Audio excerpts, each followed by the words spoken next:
ଏଇଠି ଗୋଟେ ଜାତୀୟ ସ୍ତରୀୟ ପଲ୍ଲୀ ମେଳା ହେଉଥିଲା କେଉଁଝରରେ। ଆମେ 3 ଜଣ ସାଙ୍ଗ ଗଲୁ, ସେଠି ବହୁତ ଲୋକ ଆସିଥିଲେ, ଦେଖିଲୁ ଆମେ। ତାପରେ ଗୋଟେ ସପ୍କୁ ଗଲୁ, ଝୁମକା ଫୁମକା ସବୁ ସପ୍ ଥିଲା। ତାପରେ ଗୋଟେ ଫଟୋ ଦୋକାନକୁ ଗଲୁ, ସେଠି ଫଟୋ ବୁଝିଲୁ କେତେ ଟଙ୍କା କ'ଣ। ସମ୍ବଲପୁରୀ ଶାଢ଼ୀ ଆଣିଲୁ, ମୋ ପାଇଁ ଗୋଟେ ଆଣିଲି, ମାମାଙ୍କ ପାଇଁ ଗୋଟେ ଆଣିଲି। ତାପରେ ଏମିତି ବହୁତ ସାରା କଣ୍ଢେଇ ବି ଥିଲା।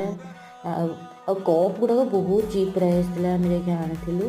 ଦେନ୍ ଗୋଟେ ମଉସା ଦେଖାହେଲେ, ମାନେ ବାଦାମ ଭାଜୁଥିଲେ, ବହୁତ କ୍ୟୁଟ୍, ସେ ବହୁତ ସୁନ୍ଦର, ହସିକି କେତେ ସୁନ୍ଦର ଦେଖନ୍ତୁ ମାନେ ଭାଜୁଛନ୍ତି। ତାପରେ ଆମେ ଚାଉମିନ୍ ପକୋଡ଼ା ଏଗୁଡ଼ା ସବୁ ଖାଇଲୁ।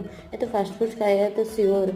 ଦେନ୍ ଆଉ ଗୋଟେ ସପ୍କୁ ଗଲୁ ଯେଉଁଠିକି ମାନେ ମିଶନ ଶକ୍ତି ତରଫରୁ ହୋଇଥାଏ, ସେ ଯେଉଁ ମାନେ ପୁରା ମାଟିରେ। ଦେନ୍ ଗୋଟେ ଯାଇ ଛେଚା ଆଣିଲୁ ଘର ପାଇଁ ଗୋଟେ ଛେଚା ଆଣିଲି, ମାମା କହିଥିଲା। ତାପରେ ଛୋଟ ଛୁଆଙ୍କର ଫୁଲ ବିକ୍ରି ହେଉଥିଲା। ଦେନ୍ ଡାଇନିଂ ଦେଖିଲୁ, କେତେ ସୁନ୍ଦର ହେଇଥିଲା ସେ ଡାଇନିଂରେ, ବହୁତ ଟଙ୍କା। ଦେନ୍ ପଳେଇ ଆସିଲୁ ପଲ୍ଲୀଶ୍ରୀ ମେଳାରୁ।